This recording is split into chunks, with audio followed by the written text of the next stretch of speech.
wabarakatuh. Waalaikumsalam warahmatullahi wabarakatuh.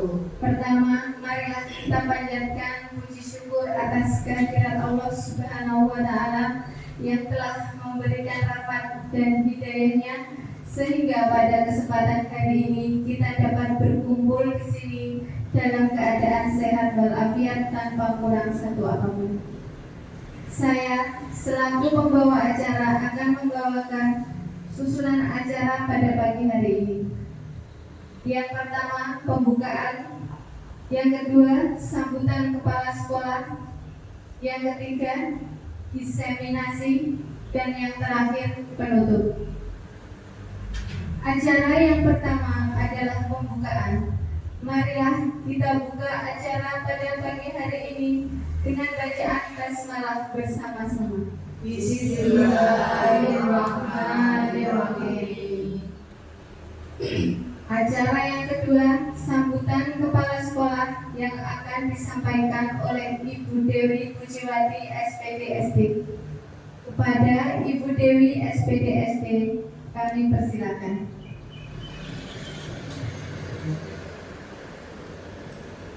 Terima kasih waktu yang telah diberikan kepada saya selaku kepala sekolah di sini dari pembawa acara. Yang kedua, marilah kita panjatkan syukur kehadirat Allah Subhanahu wa Ta'ala, di mana pada pagi menjelang siang ini kita dapat berkumpul di sini dalam keadaan sehat walafiat, tak ada halangan suatu apapun dalam acara diseminasi pemahaman dan pengalaman penerapan budaya positif oleh Bu Nurida Yulin Nafiati SPD orang SD ini SDN Tegalwiro 01 sebagai calon guru penggerak. Semoga acara ini nanti dapat berjalan dengan baik dan lancar, dan juga Bapak Ibu guru semuanya dapat berperan aktif dalam acara ini nanti. Ya, itu yang saya harapkan. Yang ketiga kalinya, sholawat serta salam Allahumma sholli ala sayyidina Muhammad.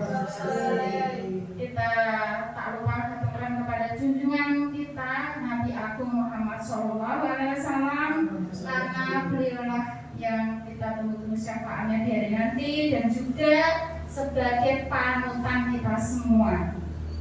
Bapak-Ibu yang saya hormati, hanya itu yang dapat saya sampaikan, dan harapan saya acara ini nanti dapat mendukung Bu Nurida Yulin Nafiati sebagai calon guru penggerak, sebagai contoh-contoh kita sebagai guru di sini. Terima kasih, kurang lebihnya saya mohon maaf. Wassalamualaikum warahmatullahi wabarakatuh. Waktu dan tempat saya kembalikan Bu Nika.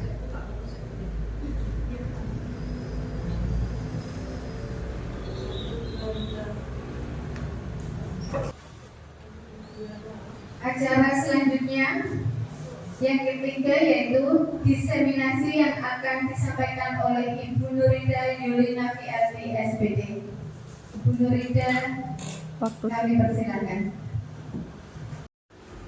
Baik, terima kasih atas waktunya, Bu Nika. Masih semangat ya Bapak Ibu? Masih. Alhamdulillah. Pertama, yang terhormat Ibu Dewi Pujiwati SPD SD selaku Kepala SD Negeri Tegalwiro 01, yang saya hormati Bapak Ibu Guru SD Negeri Tegalwiro 01. Sebelumnya saya mengucapkan terima kasih kepada Bapak Ibu telah meluangkan waktunya pada hari ini dalam pemenuhan tugas saya, yaitu aksi nyata modul 1.4 diseminasi sebagai calon guru penggerak angkatan 11 Kabupaten Pati. Pertama, marilah kita panjatkan puji syukur kehadirat Allah Subhanahu wa Ta'ala atas segala rahmat hidayahnya sehingga kita bisa berkumpul pada pagi hari ini dalam keadaan sehat walafiat. Yang kedua, salawat serta salam mari kita junjungkan kepada Nabi Agung Nabi Muhammad Sallallahu Alaihi Wasallam yang kita nantikan syafaatnya di yaumul akhir nanti. Amin. Langsung saja nih Bapak Ibu. Baik, latar belakang yaitu budaya positif adalah nilai-nilai dan kebiasaan yang berpihak pada murid agar dapat berkembang menjadi pribadi kritis, penuh hormat dan bertanggung jawab. Salah satu unsur utama dari budaya positif adalah disiplin positif sebagai salah satu wadah menciptakan budaya positif yang berhubungan erat dengan tercapainya tujuan pendidikan sesuai dengan filosofi Ki Hajar Dewantara. Salah satu langkah untuk menumbuhkan kembali disiplin positif adalah dengan membuat kesepakatan kelas. Keyakinan kelas dipilih karena setiap tindakan atau perilaku yang kita lakukan di dalam kelas dapat menentukan terciptanya sebuah lingkungan yang positif. Perilaku warga kelas tersebut akan menjadi sebuah kebiasaan yang akhirnya membentuk sebuah budaya positif. Untuk itulah diperlukan penciptaan keyakinan-keyakinan dasar bersama di antara seluruh warga kelas. Nah, Bapak Ibu, tujuan diseminasi yaitu nanti kita dapat memahami konsep-konsep budaya positif dan kita dapat menerapkan budaya positif serta diharapkan bersikap reflektif dan kritis terhadap budaya di sekolah. Nah, budaya positif itu adalah suatu kebiasaan yang bernilai positif yang di dalamnya mengandung beberapa makna dari sejumlah kegiatan yang menunjukkan karakter peserta didik. Karakter peserta didik itu mencakup di profil pelajar Pancasila yaitu ada 6 dimensi. Bapak Ibu masih ingat ya? Yang pertama ada beriman, bertakwa kepada Tuhan Yang Maha Esa dan berakhlak mulia. Kedua, berkebinekaan global, bergotong royong, kreatif, mandiri dan bernalar kritis. Nah, selanjutnya, agar terciptanya budaya positif itu maka perlu adanya warga sekolah yaitu kebiasaan baik, karakter baik, saling bekerja sama. Nah, saling bekerja sama di sini itu sangat penting ya Bapak Ibu karena agar terciptanya budaya positif maka seluruh warga termasuk guru, murid itu harus saling bekerja sama. Kemudian ada lingkungan positif, saling belajar dan saling mendukung. Nah, selanjutnya konsep utama budaya positif yaitu ada perubahan paradigma belajar. Kemudian yang kedua ada disiplin positif. Ketiga, motivasi perilaku manusia. Keempat, keyakinan kelas. Kelima, kebutuhan dasar manusia. Keenam, posisi kontrol restitusi. Dan yang ketujuh, segitiga restitusi. Nah, selanjutnya Bapak Ibu di sini ada beberapa pertanyaan pemantik. Nanti Bapak Ibu cukup menjawab setuju atau tidak setuju, betul ya? Nanti bisa memberikan alasannya kenapa menjawab setuju dan kurang setuju. Yang pertama, hukuman dapat mendisiplinkan anak. Setuju atau kurang setuju? Oke, kurang setuju. Jika kurang setuju, kenapa alasannya? Oke, Bu Sueni, monggo Bu Sueni. Kurang setuju karena biasanya anak yang sering dihukum itu tidak akan membuat anak itu semakin cerdas, akan tetapi semakin membuat hal yang negatif. Oke, terima kasih luar biasa nih jawabannya Ibu Sueni. Beri tepuk tangan Bapak Ibu. Selanjutnya, pemberian hukuman dengan hal positif seperti membaca atau membersihkan halaman sekolah dapat meningkatkan disiplin anak. Setuju atau tidak setuju Bapak Ibu? Setuju. Nggih. Kenapa setuju? Nggih Bu Suwati, monggo Bu. Setuju Bu karena alasannya di sini karena hukuman yang positif itu tidak merugikan anak atau menyakiti anak, akan tetapi hukuman dengan hal positif itu akan dipacu untuk lebih disiplin atau agar terbiasa kebiasaan baik tanpa adanya kekerasan Bu. Oke, luar biasa. Beri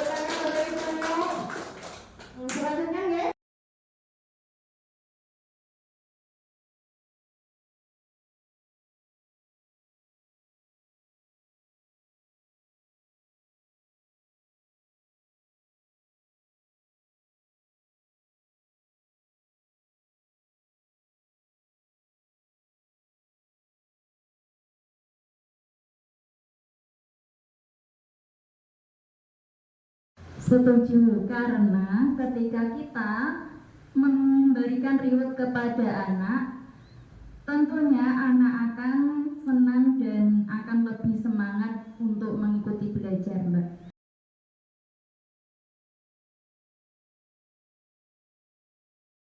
Kita lanjutkan ya Bapak Ibu. Selanjutnya yaitu materi yang pertama, perubahan paradigma baru. Pembelajaran dengan paradigma baru merupakan pembelajaran yang dirancang berdasarkan prinsip pembelajaran berdiferensiasi sehingga para peserta didik belajar sesuai kebutuhan berdasarkan tahap perkembangan sesuai teori psikologi modern untuk mewujudkan profil pelajar Pancasila. Nah, menurut Ki Hajar Dewantara, pendidikan adalah memberi tuntunan terhadap segala kekuatan yang dimiliki anak sejak dia dilahirkan, agar bisa mencapai keselamatan dan kebahagiaan yang setinggi-tingginya, baik sebagai manusia maupun anggota masyarakat. Nah, Bapak Ibu, apa yang berubah dari paradigma belajar kita? Yaitu yang pertama, mengubah pembelajaran berpusat pada murid. Yang kedua, menghargai perbedaan dan karakteristik murid. Yang ketiga, menciptakan pembelajaran yang menarik. Kemudian, menyadari bahwa guru bukan satu-satunya sumber belajar dan menuntun murid dalam mengembangkan minat dan bakatnya sesuai dengan kodrat alam dan kodrat zaman. Sampai di sini ada pertanyaan Bapak Ibu? Belum ya? Kalau belum saya lanjutkan. Nah, di sini ada permainan sederhana Bapak Ibu. Nama permainannya adalah cobalah buka. Oke. Nanti panjenengan dan teman panjenengan itu A, kemudian temannya sebelahnya itu B. Nah,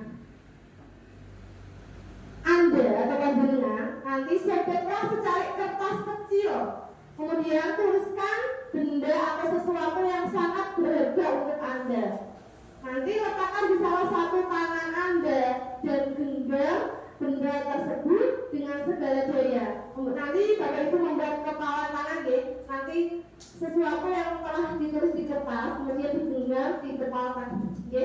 Kemudian nanti teman Anda yaitu yang B akan mencoba dengan sekuat tenaga dengan berbagai cara untuk meminta Anda memberikan benda tersebut. Dengan cara bisa membujuk, merayu, menghadik atau segala macam cara agar yang tadi panjenengan itu mau membuka. Apakah nanti panjenengan itu akan membuka atau tetap dengan tidak akan membuka? Paham nggak Bapak Ibu? Bisa berpasangan dengan teman sebelumnya boleh. Oke Bapak Ibu menuliskan dulu kemudian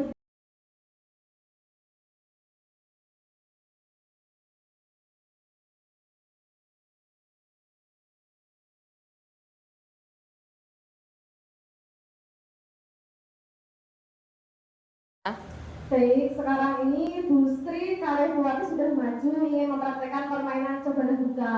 Monggo Bu. Ini apa? Ini tidak boleh. Loh, aku ingin tahu. Saya tidak boleh. Apa? Tidak boleh. Ngapain? Tetap tidak boleh. Nanti saya belikin es krim. Nggak boleh, nggak Saya boleh. belikin susu. Ya, nggak boleh. Ya, apa? Tidak Minta boleh. apa? Meskipun dikasih apapun ini nggak akan saya berikan. Nah, nanti saya belikan mesin cuci. Nggak boleh. Cukup. Kenapa Bu Sri tidak tetap tidak membuka? Kenapa Bu Sri? Alasannya kenapa? Monggo Bu Sri. Karena sampai kapanpun saya tidak akan membuka, karena ini adalah rahasia pribadi saya. Jadi saya tidak akan membuka rahasia pribadi saya ataupun keluarga saya kepada teman saya walaupun teman dekat saya. Terima kasih. Oke, terima kasih. Terima kasih kepada Bu Sri dan Bu Rati. Baik Bapak Ibu, dari permainan sederhana tadi itu pada intinya yang bisa mengontrol dirinya adalah diri sendiri ya, walaupun sudah dirayu, dibujuk segala macam tetap tidak ingin dibuka. Berarti orang lain itu tidak bisa mengontrol diri temannya.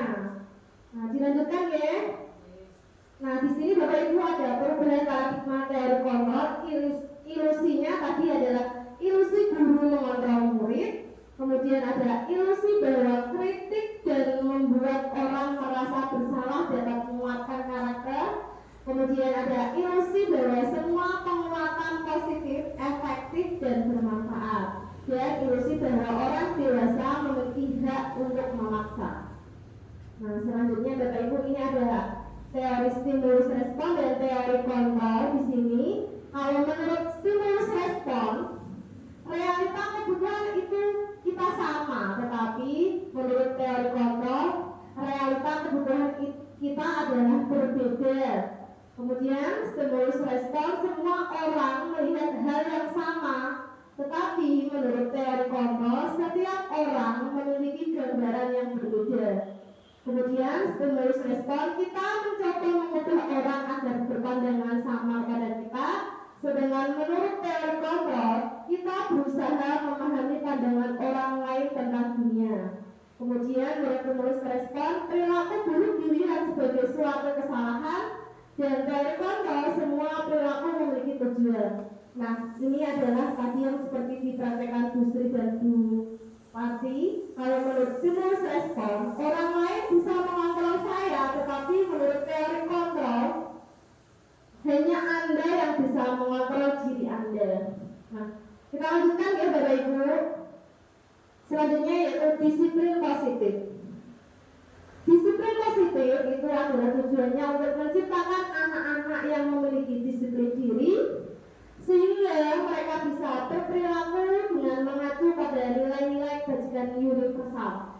Tujuan disiplin yaitu menanamkan motivasi yang ketiga pada murid, yaitu untuk menjadi orang yang mereka inginkan dan menghargai diri sendiri dengan nilai-nilai yang mereka percaya. Disiplin positif itu merupakan salah satu cara penerapan disiplin yang bertujuan untuk menumbuhkan kesadaran serta memberdayakan anak untuk melakukan sesuatu tanpa ancaman ataupun hukuman.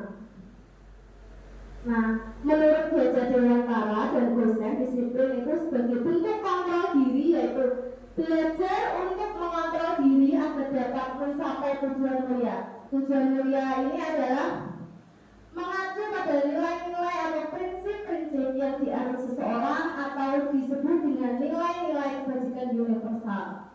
Nah, selanjutnya ini ada nilai-nilai kebajikan universal, itu nilai yang disepakati bersama lepas dari suku bangsa, agama, bahasa maupun latar belakangnya. Contohnya yaitu pada profil pelajaran Pancasila ada 6 dimensi ya. Beriman dan bertakwa kepada Tuhan Yang Maha Esa dan berakhlak mulia, berkebinekaan global, gotong royong, mandiri, kreatif dan bernalar kritis. Sedangkan PYP yaitu ada toleransi, rasa hormat, integritas, mandiri, menghargai, antusias, kreativitas, kerjasama, percaya diri dan komitmen. Sedangkan keterampilan hidup ada dapat dipercaya, tulus hati, pendengar aktif, tidak merendahkan orang lain, dan memberikan yang terbaik dari diri. Nah, ini Bapak Ibu bisa dilihat ada nilai-nilai kebajikan universal, yaitu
Nah, selanjutnya ada motivasi perilaku manusia. Di sini motivasi perilaku manusia yaitu ada 3 Y. Yang pertama, untuk menghindari ketidaknyamanan dan hukuman. Kedua ada untuk mendapatkan imbalan atau penghargaan dari orang lain.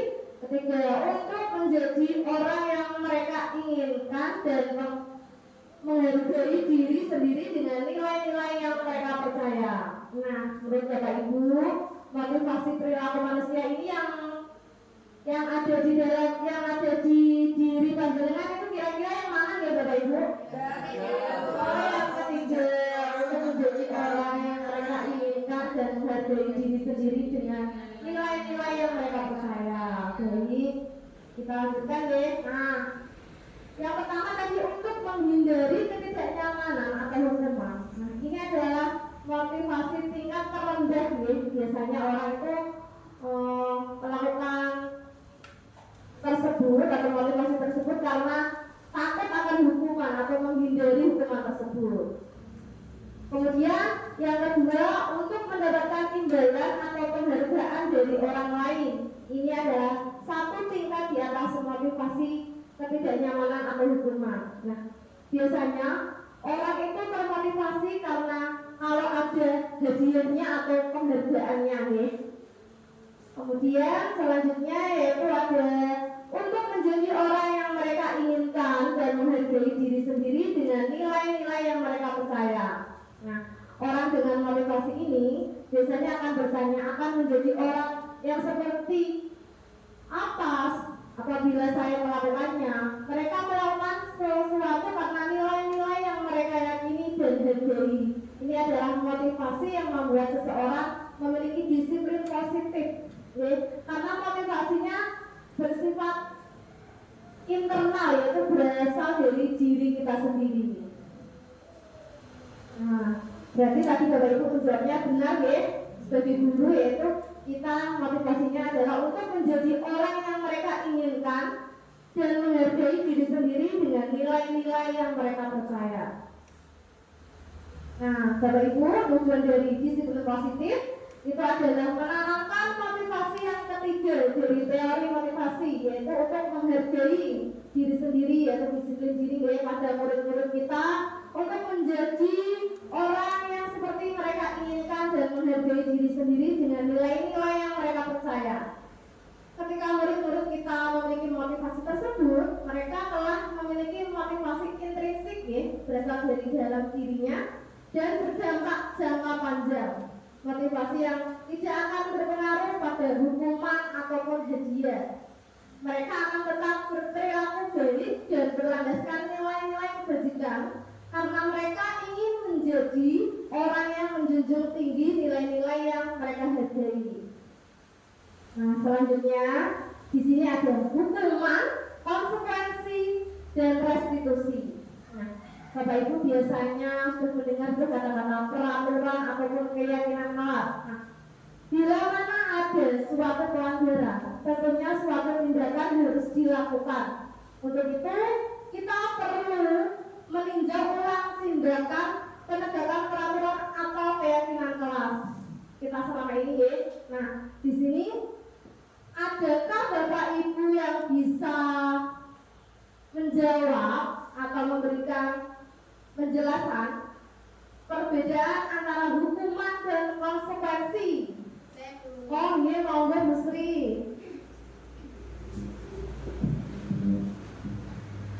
Hukuman perbedaannya dengan konsekuensi adalah hukuman itu selalu digunakan untuk perilaku negatif, tetapi konsekuensi itu tidak, yaitu konsekuensi itu dapat membantu siswa untuk belajar dari tindakan mereka sendiri. Terima kasih Bu. Oh, iya. Terima kasih Cici. Hukuman. Nah, baik Bapak Ibu, hukuman itu biasanya ya, contoh kecilnya ya, itu ketika ada anak yang terlambat ke sekolah ya, ataupun misalkan contohnya ya Bu Nika ketika melihat muridnya memakai sepatu putih ke sekolah, padahal sebenarnya kalau anak sekolah itu memakai sepatu warna hitam ya. Nah, tetapi secara langsung searah itu Bu Nika langsung menghukum ya, seperti copot sepatunya seperti itu, berarti itu namanya hukuman. Oke. Kemudian kalau konsekuensi itu adalah lebih positif nih Bapak Ibu. Nah, coba Bapak Ibu bisa melihat tabel atau bagian yang ada di layar secara sepintas gitu. Kalau hukuman itu adalah sesuatu yang menyakitkan harus terjadi. Kalau konsekuensi itu sesuatu yang terjadi, dan restitusi merupakan pilihan.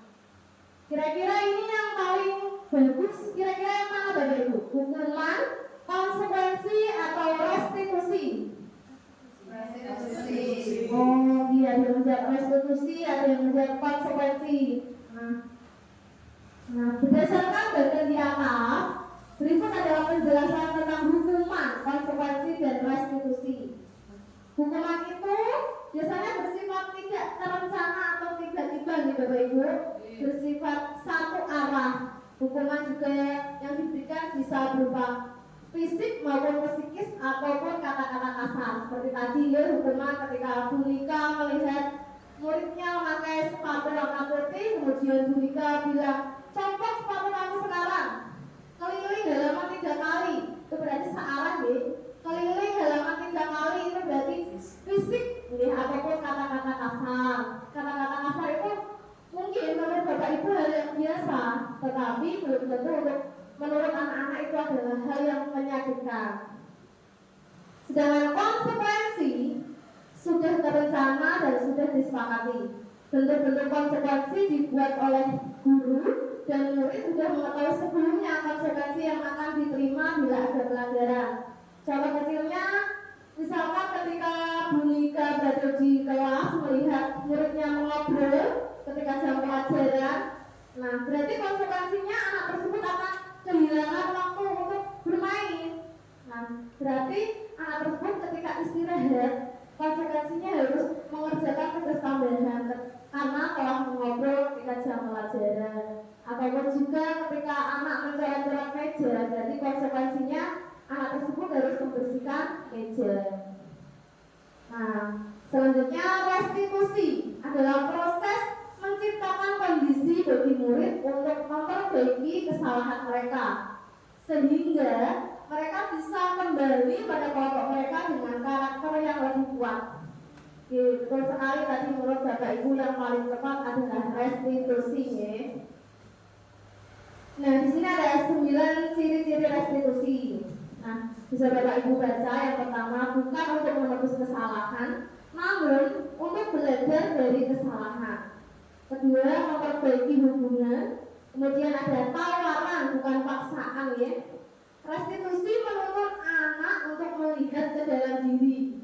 Ada juga restitusi mencari kebutuhan dasar yang mendasari tindakan. Restitusi diri adalah cara yang paling baik. Restitusi fokus pada karakter bukan tindakan ya Bapak Ibu. Kemudian restitusi fokus pada solusi, bagaimana cara menyelesaikan masalahnya, solusinya apa. Kemudian yang terakhir ada restitusi mengembalikan murid yang berbuat salah pada kelompoknya. Nah ini ada contoh juga tadi ketika ada siswa sering terlambat hukuman, guru itu menghukum siswa dengan mengelilingi halaman 3 kali. Berarti gurunya tuh marah ya, biasanya siswa atau murid itu akan menjadi takut. Biasanya murid itu akan menjadi benci pada guru tersebut. Kalau konsekuensi, guru memberikan konsekuensi untuk mengerjakan di luar kelas. Guru itu tegas dan murid menghormati peraturan. Sedangkan restitusi, guru menanyakan keyakinan kelas dan membantu siswa menemukan solusi. Di sini guru itu bersifat terbuka dan murid bisa menghormati dirinya dan orang lain. Nah, mengapa harus menggunakan restitusi? Tadi dia sudah ya, bukan menebus kesalahan, namun belajar dari kesalahan, memperbaiki hubungan, tawaran bukan paksaan, menuntun untuk melihat ke dalam diri, mencari kebutuhan dasar dan mendasari tindakan, fokus pada karakter bukan tindakan, menguatkan dan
Nah, selanjutnya keyakinan kelas.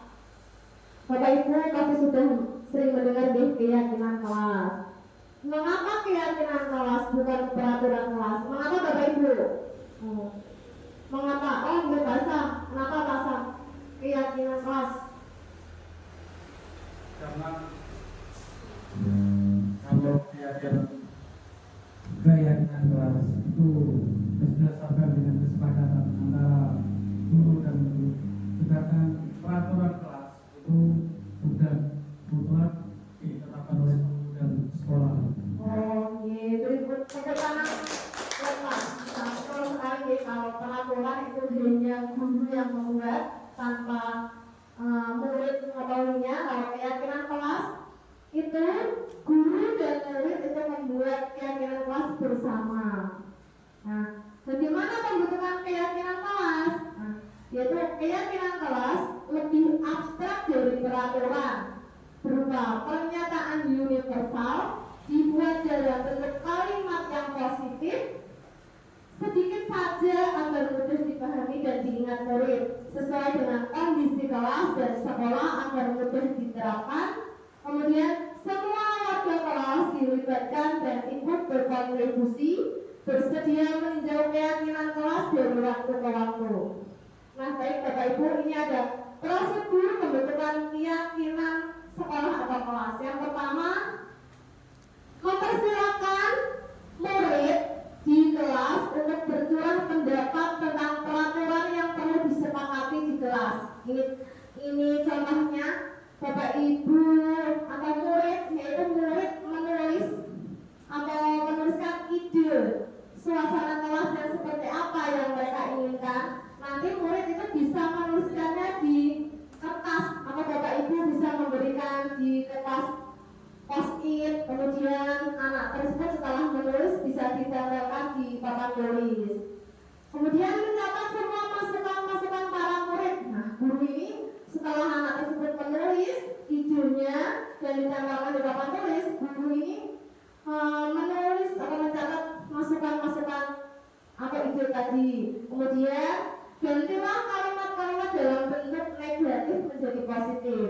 Nah, biasanya anak-anak itu menuliskan tidak boleh datang ke sekolah terlambat. Berarti diubah menjadi kalimat positif yang seperti apa Bapak Ibu? Datang lebih awal. Datang lebih awal atau disiplin waktu. Kemudian juga ada anak yang menuliskan tidak boleh membuang sampah sembarangan. Buang sampah pada tempatnya. Lalu menjadi buanglah sampah pada tempatnya. Kemudian tinjau kembali daftar curah pendapat yang sudah dicatat. Nah, ini Bapak Ibu itu bisa mengelompokkan kata-kata yang sama ya, seperti tadi ada yang menulis buanglah sampah pada tempatnya, atau ada yang menulis menjaga kebersihan, ada yang menulis disiplin waktu, datang ke sekolah lebih awal. Nah, ini nanti guru itu mengelompokkan sesuai dengan jenisnya. Kemudian tinjau ulang keyakinan kelas secara bersama-sama. Setelah itu, setelah keyakinan kelas telah dibuat, maka semua warga kelas atau anak-anak dipersilakan untuk meninjau ulang yang tadi yang sudah diubah menjadi kalimat positif dan menyetujuinya dengan menandatangani keyakinan kelas tersebut, termasuk guru dan murid. Nah, bagaimana kalau muridnya satu kelas jumlahnya 30? Apakah muat, Bu? Nah, itu bisa disiasati menggunakan apa itu seperti jempol atau cap jempol ya. Jadi itu bisa digunakan untuk hiasan seperti itu ya. Jadi guru dan murid itu sudah menandatangani bersama, menandakan kalau sudah setuju. Kemudian keyakinan kelas selanjutnya bisa diletakkan di dinding kelas di tempat yang mudah dilihat ya. Seperti di depan, jangan terlalu tinggi atau di bawah jendela, nanti anak-anak itu tidak bisa melihat. Jadi keyakinan kelas itu bisa dipasang atau ditambahkan di depan yang mudah dilihat oleh anak. Pasti Bapak Ibu ini sudah membuat keyakinan kelas ya bersama murid-muridnya. Sudah, alhamdulillah. Nah, ini Bapak Ibu adalah contoh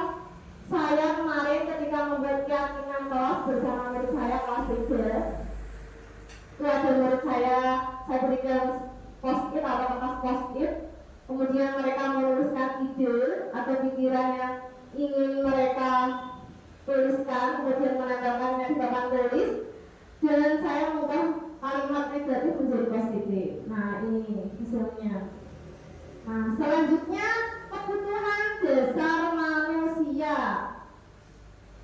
Nah, kebutuhan dasar manusia itu segala sesuatu yang kita lakukan untuk mendapatkan apa saja yang kita inginkan. Seluruh tindakan yang kita lakukan itu memiliki tujuan tertentu, dan semua usaha terbaik yang kita lakukan adalah dalam rangka agar kebutuhan dasar kita itu terpenuhi. Nah, Bapak Ibu, di sini kebutuhan dasar manusia itu ada 5. Yang pertama, bertahan hidup, ada kasih sayang dan rasa diterima, penguasaan, kesenangan, dan kebebasan. Nah, ini ada contoh, ya, bertahan hidup. Nah, semua orang itu pasti membutuhkan tempat tinggal, ya, membutuhkan makan dan kesehatan. Contoh kasusnya, misalkan ada murid kita, misalkan ya, ini namanya Doni. Nah, Doni itu ke sekolah tidak membawa bekal. Kemudian Doni itu merebut bekal makanan temannya. Otomatis Doni itu sedang kebutuhan dasar yang sedang dipenuhi adalah kebutuhan bertahan hidup, yaitu makan, ya. Kemudian kasih sayang dan rasa diterima. Nah, ketika mengambil bekal temannya, dia itu merasa senang karena temannya jadi memperhatikannya, ya. Ketika guru memberitahu orang tuanya, maka orang tuanya itu menjadi perhatian kepada dia. Kemudian penguasaan, yaitu kebutuhan untuk mencapai sesuatu, menjadi kompeten, menjadi terampil, diakui atas prestasi dan keterampilan kita, didengarkan dan rasa harga diri. Contohnya dari kasus tadi, Doni itu dia tuh merasa hebat karena temannya jadi takut dengan dia dan menuruti keinginannya dengan tadi mengambil paksa bekal temannya. Nah, kemudian ada kebebasan, yaitu kebutuhan akan pilihan atau kebebasan dalam memilih. Jadi kasus contoh tadi, Doni, dia itu tidak membawa bekal, dia itu merasa bahwa ibunya itu membawakan bekal itu dengan menu yang sama, jadi dia itu merasa bosan, dan dia itu ingin tahu atau ingin merasakan bekal dari temannya yang sangat beragam. Dia kemudian dari kesenangan, yaitu kebutuhan untuk mencari kesenangan, bermain dan tertawa. Nah, dari kasus Doni tadi, dia itu melakukannya karena iseng, Bapak Ibu. Dia itu ingin melihat ekspresi teman-temannya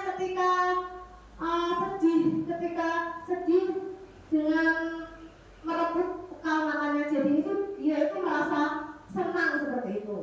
Nah, sampai di sini ada pertanyaan, Bapak Ibu? Belum, ya? Oh, belum. Saya lanjut. Nah, di sini ada posisi kontrol restitusi. Nah, ini ada posisi kontrol restitusi, yaitu ada penghukum, pembuat rasa bersalah, teman, pemantau, dan manajer. Nah, Bapak Ibu, nanti ini Bapak Ibu bisa memilih, ya, memilih posisi kontrol yang sebagai apa. Nanti saya akan membagikan kertas sticky note ini, ya, pada Bapak Ibu. Nanti Bapak Ibu bisa menulis salah satu, apa penghukum, pembuat rasa bersalah, teman, pemantau, atau manajer, ya. Nanti Bapak Ibu cukup menuliskan satu saja, ya. Kemudian setelah ditulis,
Oke, ini ada video ya Bapak Ibu. Yang pertama posisi penghubung, monggo Bapak Ibu bisa melihat videonya.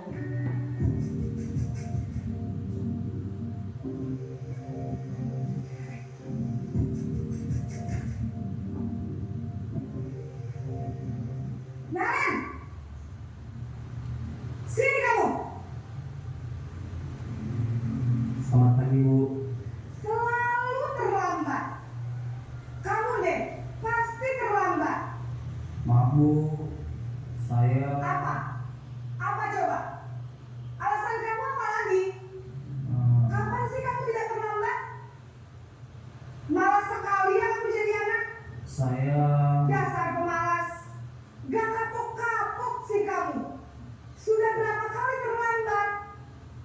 Sana, kamu keliling lapangan basket 2 kali. kenapa saya harus keliling lapangan basket, Bu? Kenapa? Kamu marah ibu. Berani-beraninya jawab. Sudah terlambat, masih berani jawab pula.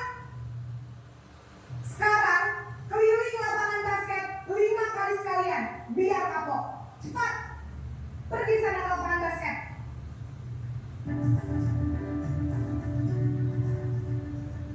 Nah, ini kemudian ada membuat rasa bersalah nih.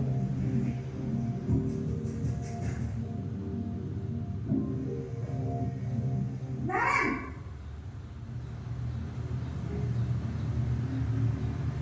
Selamat pagi, Bu. Naren. Kamu kenapa terlambat lagi, nak? Ya Tuhan, Naren. Kamu senang ya bikin ibu susah ya? Kalau kamu terlambat lagi, nanti ibu yang ditegur bapak kepala sekolah, nak. Disangka ibu tidak bisa membina kamu. Duh, gimana ini? Maaf, Bu. Duh, Gusti Naren. Kamu suka ya kalau ibu ditegur bapak kepala sekolah? Terus, sekarang ibu harus tulis apa yang di buku absen? Ini kamu sudah sering terlambat loh. Ibu harus apa coba? Maaf, Bu. Maaf sekali. Ya sudah, lain kali jangan bikin ibu susah lagi anak ya. Ibu tidak akan kuat lagi kalau kamu begini terus. Bisa jantungan kalau ibu ditegur bapak kepala sekolah. Sana cepat ke kelas. Maaf ya, Bu. Maaf sekali. Nah, selanjutnya ini ada sebagai teman.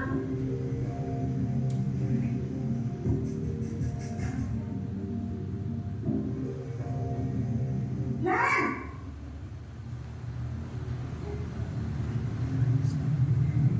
Selamat pagi, Bu. wah, sudah jam berapa ini nak? Terlambat lagi ya sayang. Teman ya. Iya, Bu. Habis ibu saya lupa bangunkan saya, Bu. Kamu malah menyalahkan ibu kamu. Kamu bukannya anak yang larinya paling kencang. Kok terlambat sih? Iya, Bu. Saya memang terlambat bangun tadi. Jadi biarpun saya lari kencang, tetap nggak terkejar, Bu. Ya sudah sana. Nanti lain kali larinya lebih kencang lagi ya. Biar gak terlambat lagi. Bikin senang ibu. Demi ibu. Bisa kan? Bisa lah, Bu. Ya sudah sana masuk kelas. Ibu beresin urusan absen kamu. Kamu ini ada tes saja. Selanjutnya sebagai pemantau.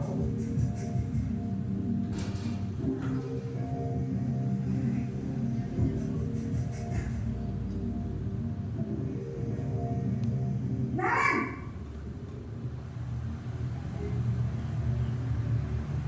Selamat pagi, Bu. Naren, apa peraturan sekolah kita tentang jam berapa kita harus masuk sekolah, nak? Kita harus di sekolah jam 7, Bu.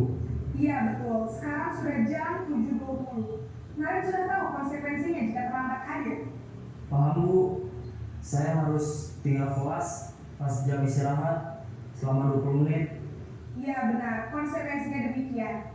Jadi nanti jam 9.30 pas istirahat, kamu harus tinggal di kelas, kerjakan tugas tambahan untuk ketertinggalan kamu, ya? Baik, Bu.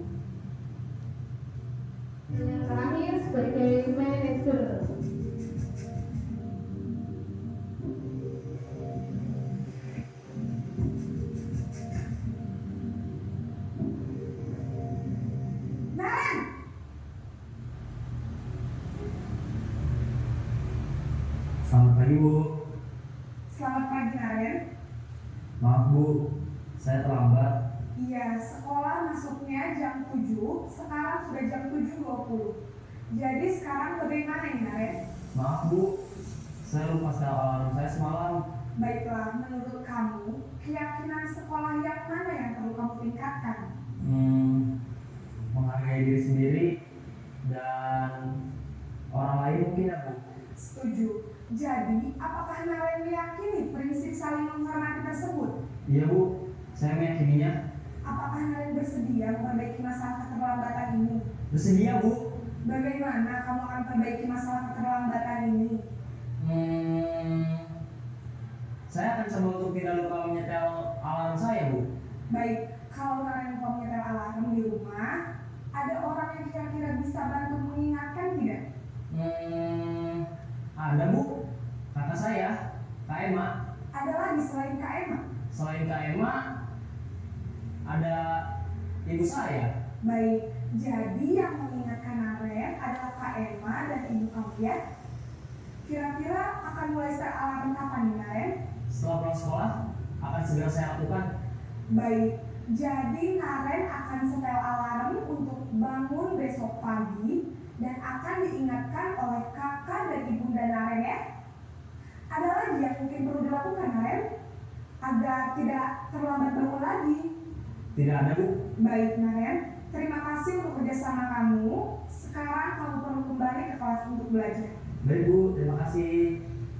Nah, baik Bapak Ibu, setelah Bapak Ibu melihat video tadi, kira-kira posisi kontrol yang mana yang paling tepat Bapak Ibu? Manajer. Oh, ini manajer. Nah, mari kita ulas bersama nih. Kalau tadi penghukum itu nadanya itu tinggi dan menghasilkan muridnya itu pasti marah, dendam. Murid tersebut akan dendam kepada gurunya. Kalau murid merasa bersalah, suaranya itu lembut. Hasilnya murid itu akan merasa bersalah seperti tadi. Kamu membuat ibu jantungan seperti itu ya Bapak Ibu, menjadi orang yang gagal dan tidak sanggup membahagiakan orang lain. Sebagai teman, itu nadanya lembut, mengontrol murid melalui persuasi dan tidak akan menyakiti. Hasilnya murid merasa senang, nyaman kepada guru. Ada dampak negatifnya tapi ini Bapak Ibu, yaitu anak menjadi tidak mandiri dan menjadi ketergantungan. Selanjutnya sebagai pemantau, nada suaranya itu datar ya. Nah seperti ini kan, karena kamu sudah melanggar, apa konsekuensinya? Nah jadi murid itu tanpa hadiah, dia akan memahami nilai kebajikan dan tidak sepenuhnya mandiri tapi ini Bapak Ibu. Kemudian yang terakhir sebagai manajer, yaitu yang sudah Bapak Ibu lihat dalam video tadi, yaitu nadanya lebih lembut. Sebagai pemantau juga memiliki keterampilan teman, murid dapat memecahkan masalah. Apakah kamu tahu kesalahanmu? Kira-kira bagaimana kamu akan memperbaiki kesalahan ini? Nah, jadi murid itu akan bisa memecahkan masalah dan solusinya seperti itu. Nah, jadi menurut Bapak Ibu yang paling tepat adalah sebagai manajer. Selanjutnya Bapak Ibu, ini adalah materi yang terakhir, yaitu segitiga restitusi. Segitiga restitusi itu merupakan sebuah proses menciptakan kondisi bagi murid untuk memperbaiki kesalahannya. Melalui restitusi itu bisa membantu para murid untuk mencapai tujuannya, memiliki sifat disiplin yang positif dan memulihkan dirinya setelah berbuat salah. Nah, ini adalah langkah-langkah segitiga restitusi ya. Yang pertama, menstabilkan identitas. Kedua, memvalidasi tindakan yang salah. Dan yang ketiga, menanyakan keyakinan. Nah, baik Bapak Ibu, ini ada tadi ya, menstabilkan identitas. Itu berarti contohnya seperti ini. Ketika ada murid yang datang terlambat, gurunya itu tidak langsung menghukum, tetapi bisa manggil murid tersebut ke kantor, bisa bertanya, pasti kamu punya alasan kenapa kamu terlambat ke sekolah. Kemudian nanti anak tersebut akan menjawab karena bangunnya kesiangan, tadi malam menonton HP, main game seperti itu, atau dibangunkan oleh ibu tetapi tidak langsung bangun. Nah, menurut kamu perbuatan terlambat masuk sekolah itu perbuatan yang baik? Nah, guru bertanya seperti itu dan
refleksi yang saya dapatkan dan baru yang saya dapatkan ketika berkuliah tadi yaitu pada ketika ini saya melaksanakan sekali sangat banyak hal-hal baru yang saya dapat dan teman-teman yang hadir di sini juga hal positif yang saya dapatkan seperti langkah-langkah atau prosedur dalam pembuatan keyakinan kelas, mengetahui posisi kontrol guru yang tepat yaitu sebagai manajer, dan menyelesaikan masalah menggunakan segitiga resti.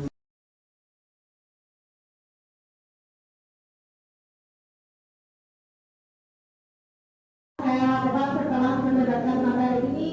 Dia monggo perwakilan Bapak Ibu. Dia silakan Bulika. Oke, terima kasih Ibu Nurida atas waktu yang diberikan. Langkah konkret apa yang akan saya lakukan setelah mendapatkan materi ini? Langkah konkret yang akan saya lakukan yaitu saya akan menerapkan segitiga restitusi ini untuk memperbaiki kesalahan murid, membantu murid untuk mencapai tujuannya dan memiliki sifat disiplin yang positif.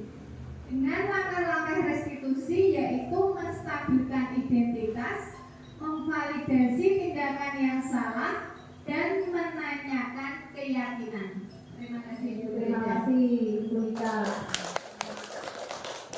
Ya, semoga dari kita belajar materi ini, semoga kita bisa menciptakan budaya positif di lingkungan sekolah kita, Bapak Ibu.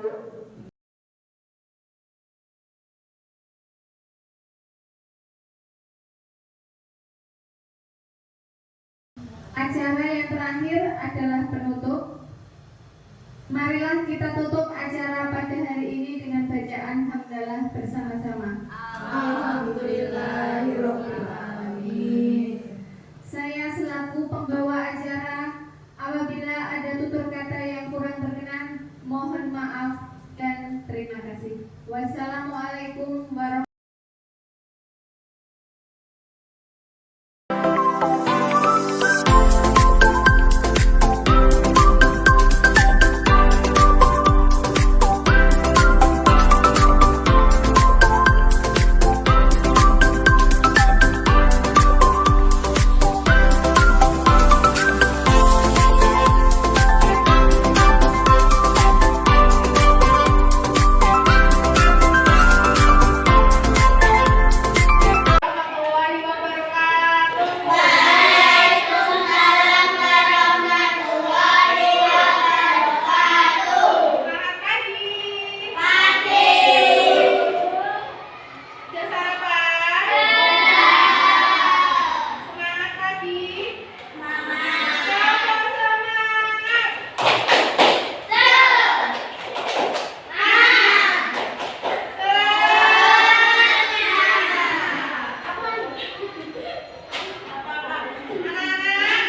Kalau Mas Afif mau jujur bercerita sama Bu Guru, nanti kita akan mencari solusinya bersama-sama.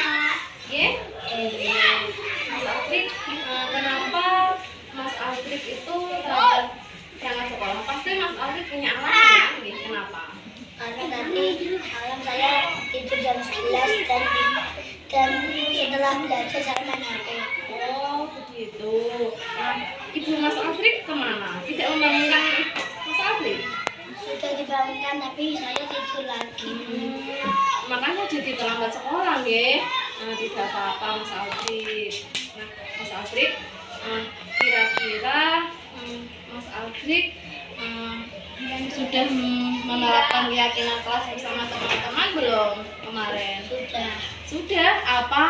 Sudah atau belum?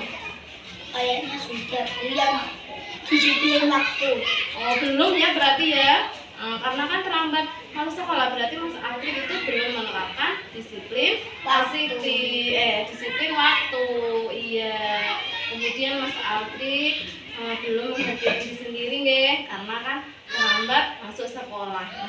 Kira-kira solusi Mas Alfred untuk memperbaikinya apa? Saya akan tidur jam 8 dan tidak akan terlambat masuk sekolah. Iya, kalau dibangunkan itu langsung bangun, geng, biar tidak berangkat sekolahnya tidak telat, geng. Nah, Mas Alfred, kira-kira Mas Alfred kapan memulainya kapan? Besok, geng. Berarti besok tidak terlambat sekolah lagi, bangunnya lebih pagi. Oke, Mas Alfred, solusi dari Mas Alfred tidak terima ya. Semoga usahanya Mas Alfred berhasil, tidak telat berangkat sekolah, bangunnya lebih pagi. Ya, cukup ya Mas Alfred ya. Silakan Mas Alfred istirahat kembali ya. Lepas dulu Alfred. Assalamualaikum warahmatullahi wabarakatuh. Perkenalkan, nama saya Alfred Asma.